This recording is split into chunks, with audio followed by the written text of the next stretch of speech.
우리 주님이 우리의 피난처 되심을 믿습니다. 우리 마음속에 슬픔도 주님이 살피실 줄 믿습니다. 그래서 우리가 주님을 신뢰하고 의지하는 것입니다. 그런 은혜가 우리 모두에게, 중요한 건 매일매일 넘쳐야 됩니다. 주일날만 그러는 게 아니고 우리의 삶의 현장 속에서 매일매일 피난처 되신 주님을 의지하고 우리 모두가 직면하는 모든 어려움과 현실, 고통을 이겨내는 귀한 은혜가 함께 하시길 바랍니다. 여러분, 5월 가정의 달을 우리가 보내는데 5월은 가정의 달일 뿐만 아니라 이 실록의 계절 아닙니까? 5월이 계절의 여왕 맞습니까? 근데 요즘은 조금 일찍 더워지는 경향이 있어서 여왕 같지가 않아요. 요즘 오늘도 뭐 30도가 된다고 그러고, 어떤 지역은 열대야 현상까지 생길 정도니까 지구가 온난화돼서 그런 것 같습니다만, 어쨌든 그래도 5월은 실록의 계절이에요. 어딜 가나 이 푸르름이 아주 싱그럽습니다. 우리 미아부에서 장식한 이 꽃꽂이도 푸른색이 아주 좋아요. 우리 화단에도 한번 나가서 보세요. 여러 나무의 색깔들이 참 푸르릅니다. 저는 색깔 중에 녹색을 굉장히 좋아합니다. 우리 찬양대 가운데 녹색이 딱 되어 있네요. 아주 좋습니다. 아주 녹색을 좋아합니다. 이런 자연의 푸르름, 싱그러움 때문에 그래요.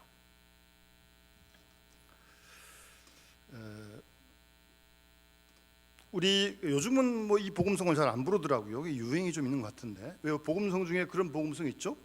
손을 들고 높이 들고 주를 찬양, 높은 곳을 향해 주를 찬양, 이렇게 쭉 나가다가 왕의 왕 대신 뭐 예수, 그래서 이렇게 뭐 할렐루야 그러면서 손뼉도 딱 치잖아요. 요새는 잘 안 하더라고요. 근데 그 가사에 보게 되면 그 가사가 있어요. 생명 있음을 찬양해 라는 그런 가사가 있어요. 여러분, 생명 있습니까? 그럼 찬양하는 겁니다. 생명 없으면 찬양 못해요.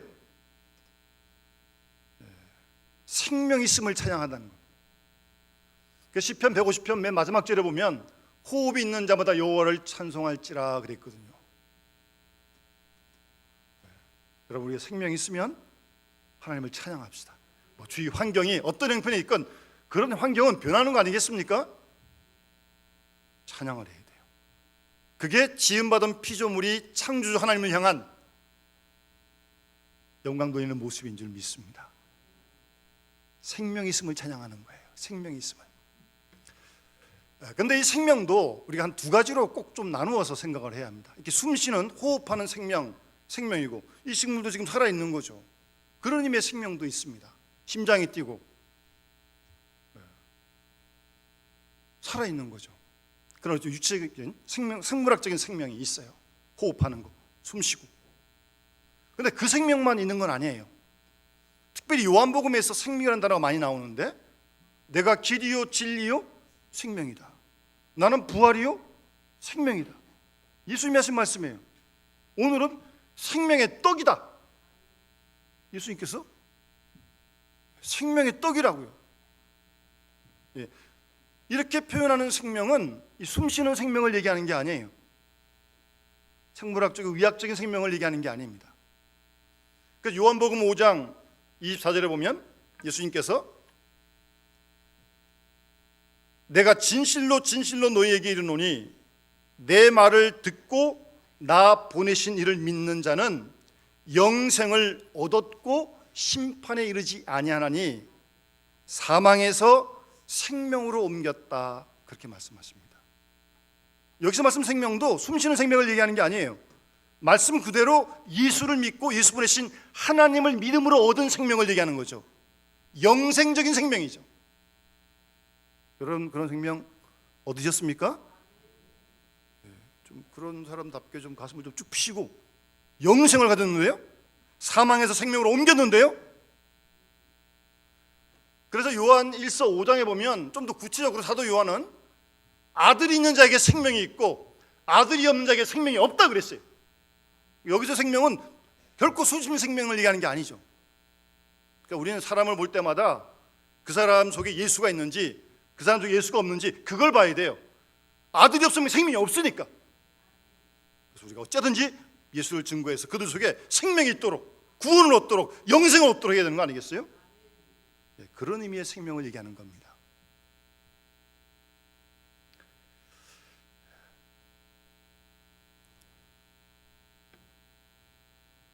오늘 본문에 보시면 예수님께서, 이 본문은 그 앞에 예수님께서 오병이어로 5천 명을 먹이신 사건 이후에 지금 설교하시는 말씀이에요. 여러분 한번 생각을 해보세요. 오병이어로 5천 명을 먹였다. 남자만 5천 명이에요. 그 아이들 가족들까지 다 하면 한 2만 명쯤 됐을 겁니다. 놀라지 않습니까? 너무 믿음이 좋아가지고 아무렇지도 않은 것 같으시네요. 그 어떤 신학자는 예수님의 인기가 이 오병이어 사건 그때 최고의 절정이지 않았을까라고 할 만큼 굉장한 사건이죠. 그래서 오늘 본문에 그 떡을 직접 먹은 사람도 있고 또 그 소문을 들었으니까 예수님께도 몰려들었을 거 아니에요?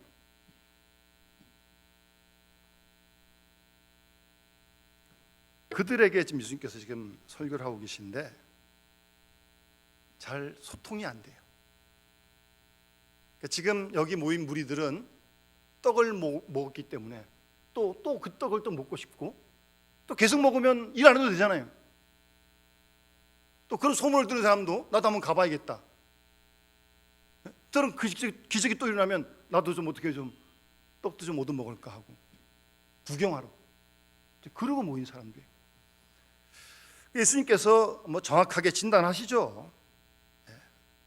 분명히 아시고 그 앞에 본문에 보면 26절에 너희가 나를 찾는 것은 표적을 본 까닭이 아니요. 이 무슨 말입니까?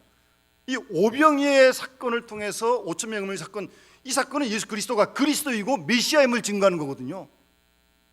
그걸 믿고 온 게 아니에요. 지금 표적을 보고 온 게 아니에요. 떡을 먹고 배부른 까닭이에요. 배부르니까 좋잖아요. 또 가면 또 떡 줄 테니까 또 배부를 거니까. 그러고 찾아온 거예요 지금요.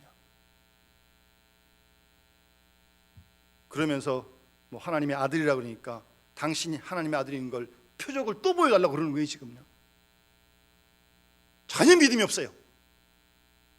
표적 또 보여달라는 거예요 지금. 당신 메시아 표적을 또 보여달라는 거예요. 그래서 오늘 그들에게 통하지 않지만 예수님은 전합니다. 그래서 전하면서 가끔씩 그런 말씀 하시잖아요. 들을 귀 있는 자는 들을지어다 그러시잖아요. 못 들어갈 수 없이 전해야지 어떻게 하겠습니까? 좀 답답한 예수님의 그런 심정이에요. 그런 가운데 오늘 예수님께서 모세가, 그러니까 이스라엘 사람들은 그들의 조상들이 광야에서 만나 먹은 거 다 알고 있거든요. 출애굽기 16장에 나오는 대로. 내가 너에게 이르는데 모세가 너에게 하늘로부터 떡을 준 것이 아니다. 만나를 왜 모세가 줬어요? 모세가 준 게 아니죠. 하나님이 주신 거죠. 하늘로부터 떡을 준 것이 아니라 모세가 내 아버지께서 너희에게 하늘로부터 참떡을 주신다. 만나를 주신 분도 하나님이시고 생명의 떡이신 예수를 통해서 구원의 능력을 주신 것도 하나님이시지 모세가 아니라는 거예요. 그러면서 하늘의 떡은, 하나님의 떡은 하늘에서 내려 세상에 생명을 주는 것이다. 그러니까 또 못 알아듣는 이 무리들이 이 떡을 항상 우리에게 주십시오 그러는 거예요. 그럼 배 안 고플 거 아니에요? 일 안 되는 거 아니에요? 그런 생각을 하고 지금 달라는 거예요. 그들에게 예수님께서 오늘 본문에 한번 따르시다. 나는 생명의 떡이니, 생명의 떡이니. 예수님께서 직접적으로 내가 생명의 떡이다, 이런 표현은 부활이여 생명이다, 길이요 진리요 생명이다, 내용은 그런 내용인데 이렇게 생명의 떡이다라고 이렇게 또 그다음 그렇게 표현한 표현은 잘 없어요. 생명의 떡이라는 거예요. 예수님이 내게 오는 자는 결코 줄이지 않을 것이고 나를 믿는 자는 영원히 목마르지 않겠다. 예수님께서 그렇게 말씀해 주십니다. 참 예수님의 심정이 답답했으리라고 그렇게 믿어집니다. 여러분, 세상에 어려운 일이 많지만 정말 어려운 일이 뭔지 아세요? 안 믿는 사람을 믿게 하는 일입니다. 여러분 그거 할 수 있어요? 여러분 자녀들 신앙이 신통시하는데 좀 더 잘 믿게 하고 싶지 않아요? 입에 만약에 밥을 넣어주는 거라면 얼마든지 넣어줄 거예요. 근데 믿음은 그렇게 되지 않아요. 참 어려워요. 억지로 코를 깨서 끌고 올 수도 없고. 예? 그렇다고 믿겠어요? 끌고 온다고 믿는 것도 아니에요. 근데 억지로 와서 앉아있을지 모르겠지만 정말 지금 이스라엘 사람들이 그런 형편, 참 답답한 거예요. 예수를 믿지 않으니까. 어떻게 하면 믿겠어요? 여러분, 성령께서 그 마음을 감동하셔야 됩니다. 그 길 외에는, 그러니까 그를 위해 기도하고 그를 위해 환경을 만들어주고 그를 위해 본도 보이고 섬기기도 하고 사랑도 가르쳐주고 느끼게 해주고 다 하지만 어쨌든 결정적인 마지막 성령께서 그 마음속에 믿음을 주셔야 돼요. 그러지 않고는 절대 믿지 않습니다. 지금 유대인들 이거 안 믿어요. 지금 안 믿으면서 그냥 엉뚱한 소리만 하는 겁니다. 지금 참 예수님 속이 답답하셨을 거예요. 안타까우셨을 거예요. 그래서 본문에 보면 그런 말씀도 하시죠. 아버지께서 내게 주시는 자는 다 내게로 올 것이요, 아버지께서 내게 주신 자만 다 내게로 오는 거예요. 그러니까 모든 이스라엘이 다 오는 게 아니에요. 사실 그런 심판적인 말씀이 여기 있는 거예요. 내게 오는 자는 내가 쫓지는 않겠다, 그런 말씀하시는 겁니다.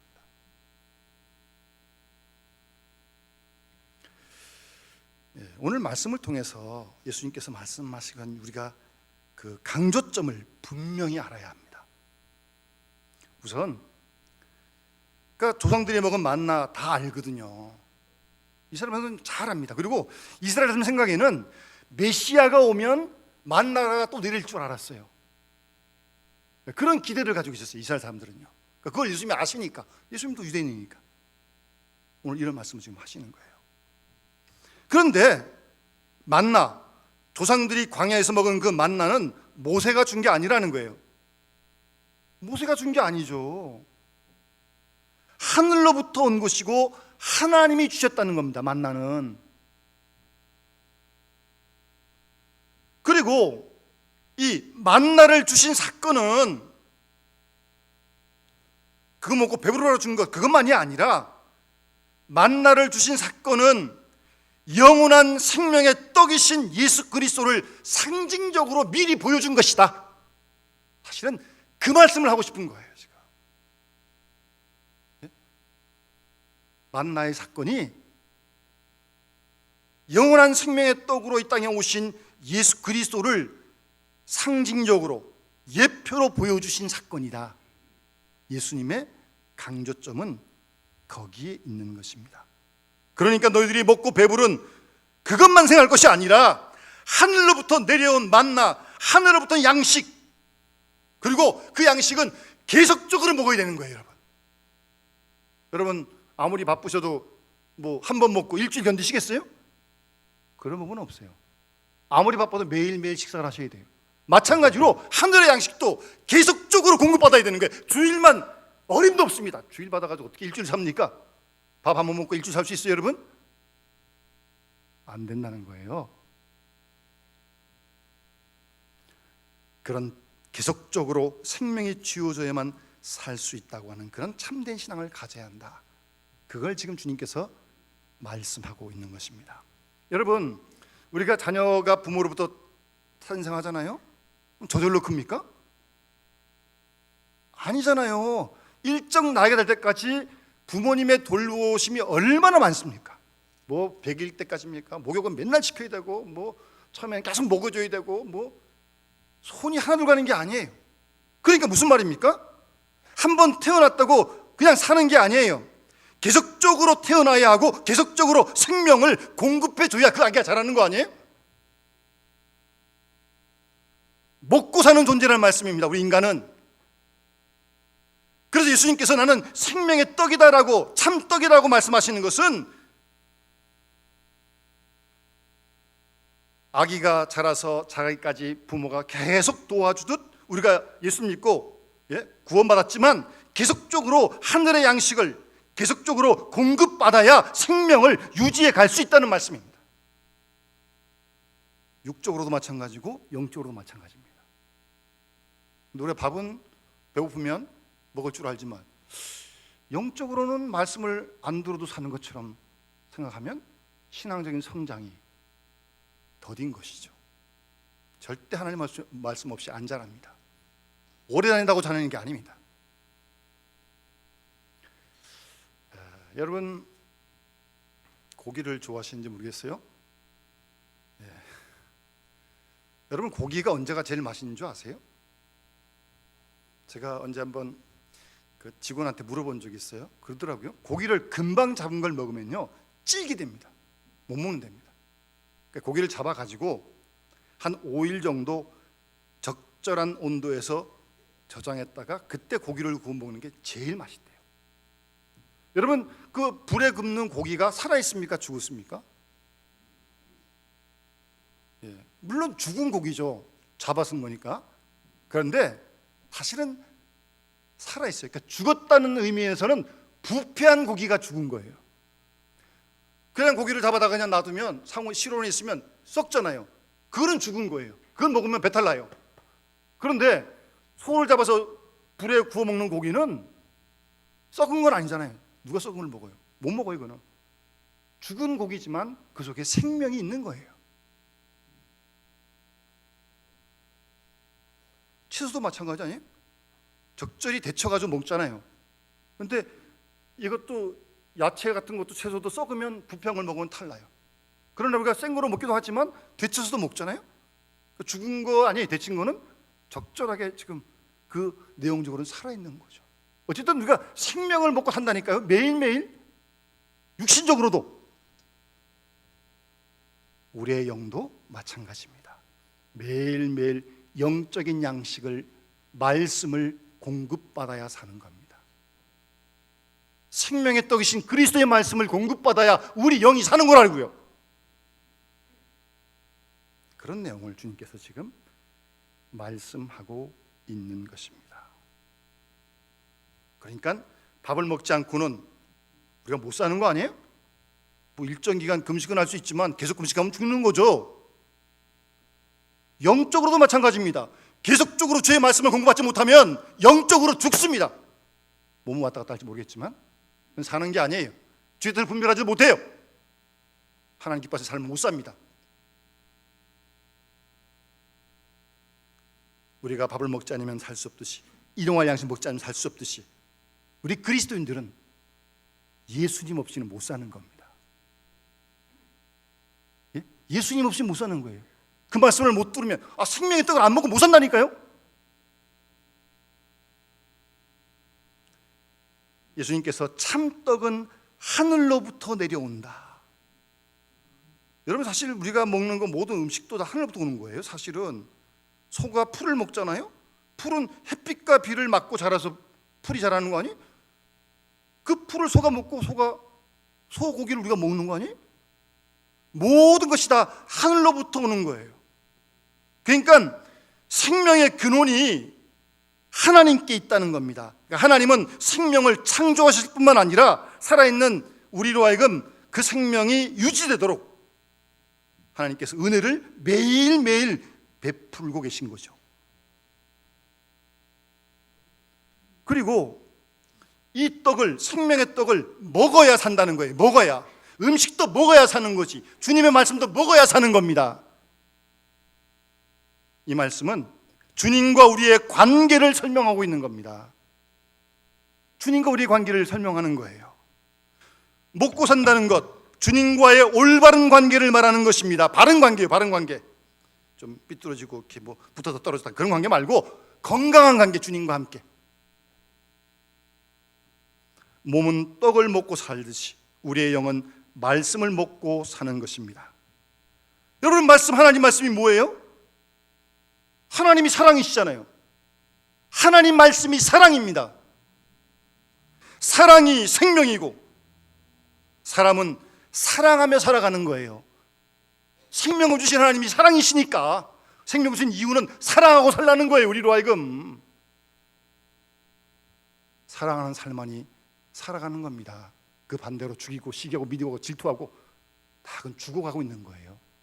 잘 생각을 하세요. 또 힘다고 하니까 사랑하기도 짧은 인생인데 점점점 딱 해놨더라고요. 그 다음 무슨 말일 것 같아요? 그런데 왜 미워하냐 그 말이겠죠. 사랑하기도 짧은 인생인데. 말씀이 사랑의 내용 아닙니까? 사랑이 생명입니다. 그래서 사람은 사랑으로 살아가는 거예요. 그리고 독일어로 살아간다, 사랑 같은 어원입니다. 리베 같은 어원이에요. 사랑한다는 건 살아가는 것이고 살아간다는 건 사랑하는 거예요. 사랑이 있어야 사람은 살아갈 수 있는 겁니다. 육신뿐만 아니라 정신적으로도 사랑을 공부하지 못하면 영적으로 죽습니다. 사람이 햇빛을 받지 못하면 식물이 못 자라는 것처럼 사람도 사랑을 받지 못하면 건강하게 자라지 못합니다. 그러니까 사랑받지 못한 부분이 결국 상처로 남아서 그것이 일생 동안 우리를 괴롭히는 거 아니에요? 잘 스스로를 돌아보시기 바랍니다. 그런데 이 사랑은 어떻게 이루어지고 있는 겁니까? 주님을 떠나서는 하나님의 사랑을 이해할 수 없고 주님을 떠나서는 하나님과 사랑의 관계가 절대 맺어지지 않습니다. 주님을 통해서 하나님의 사랑을 알고 주님을 통해서 하나님의 사랑을 먹고 그 사랑 안에 태어나고 생명을 유지해가는 것이 그리스도인의 삶입니다. 그런 의미에서 예수님께서 나는 생명의 떡이다 그렇게 말씀하시는 겁니다. 이 의미를 우리가 잘 헤아려 알아야 합니다. 이 예수 그리스도를 통하지 않고는 사랑을 배울 길이 없고 사랑을 경험할 길이 없습니다. 그런데 이 생명의 떡은 만나처럼 하루하루 받아 먹어야 되는 거예요. 하나님도 바쁘시고 피곤하신데 우리도 힘든데 하나님 일주일치 먼저 주세요. 먼저. 그 다음 나 안 나가도 되게. 그럼 좋잖아요. 피차가네. 만나를 그렇게 주셨어요? 그런 법 없어요. 그날치 딱 필요한 만큼만 주십니다. 내일은 내일 또 주시고. 이 사람들이 못 돼가지고 욕심을 부려요. 더 가졌더니 썩어서 못 먹네. 하나님께서 정확하게 안식일 전날만 이틀치를 딱 주십니다. 그러기를 40년 동안. 여러분이 상당히 중요한 원리입니다. 신앙의 원리예요. 매일매일 생명의 양식을 공급받아야 되는 겁니다. 매일매일 밥을 먹다 매일매일 주의 말씀을 들어야 되는 거예요. 그 시중에 데일리 브레드, 매일 양식 그런 책자가 나오는 것은 하나님 말씀을 매일매일 먹어야 된다니까요. 일용할 양식을 먹듯이 말입니다. 단번에 열일치 그렇게 먹을 수 없어요. 하루에 다 못 먹습니다. 예수님과 우리의 관계도 계속적으로 일용할 양식을 얻어야 하는 그런 관계가 되어야 한다는 말씀입니다. 주일날 물론 나오고 그것도 모자 수요일도 나오고 금요일 나오고 그것도 모자라니까 새벽에도 나오고 하나님 말씀을 매일매일 먹어야 우리가 살게 된다는 거예요. 사랑하게 된다는 거예요. 여러분, 영양이 부족하면 허약해지고 불균형 상태가 되면 질병이 옵니다. 계속 먹어야 몸도 건강한 거예요. 영의 양식도 마찬가지입니다. 매일매일 먹어야 우리가 영적으로 건강한 신앙이 된다는 겁니다. 사실 예수님 마음이 상당히 안타까운 마음이에요. 잘 읽어보시면 어떻게든 좀 건강한 영혼의 사람, 하나님 기뻐하신 사람, 사랑의 사람 만들려고 그러시는데 믿지도 않으니 유대인들이 말이에요. 엉뚱한 소리를 하고. 그러면서 마지막 40절에 보시면 예수님께서는 내 아버지의 뜻은 아들을 보고 믿는 자마다 영생을 얻는 이것이니 마지막 날에 내가 이를 다시 살리겠다라고 말씀하십니다. 이건 주님이 재림하실 때 이루어질 종말론적인 구원을 말씀하고 있는 것입니다. 육신은 언제고 세상을 떠날 것입니다. 한번 태어난 인생은 언제고 한 번은 갈 것이에요. 그러나 아들이 있는 자, 아들을 믿는 자, 예수, 하나님이 보내심을 믿는 사람, 그 사람에겐 영생을 얻었어요. 이미 얻었어요. 장차 이루어질 줄을 믿는 거예요. 영생을 맛보며 사는 것이 그리스도인입니다. 오늘 주님께서 내가 생명의 떡이다 하신 말씀 우리가 마음에 잘 새기시면서 주님은 우리로 하여금 생명을 얻게 하고 그 생명을 더 풍성히 주신다고 요한복음 10장 10절에 말씀하십니다. 주님이 그렇게 풍성히 주시려고 많이 애를 쓰시는데 우리가 받아야 될 거 아니에요.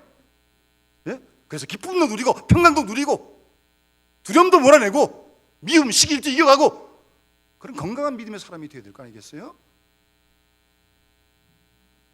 그 생명을 늘 공급받아 우리 영역의 건강함으로 하나님을 기쁘시게 드리고 정말 이 실록의 푸른만이 밖에만 있는 것이 아니라 우리 속에서 그 생명이 넘쳐나서 기쁨으로 소망 가운데 우리가 맡겨진 일을 감당하고 주위에 죽어가는 사람들을 사랑하며 살아가는 그런 우리 모두가 다 될 수 있길 바라고 주님 다시 오신 그날 우리 모두가 영원한 하나님 나라에서 함께 만나 주님과 영생 문화를 누리게 되는 그런 은혜와 축복이 함께 하시기를 주님으로 축원합니다.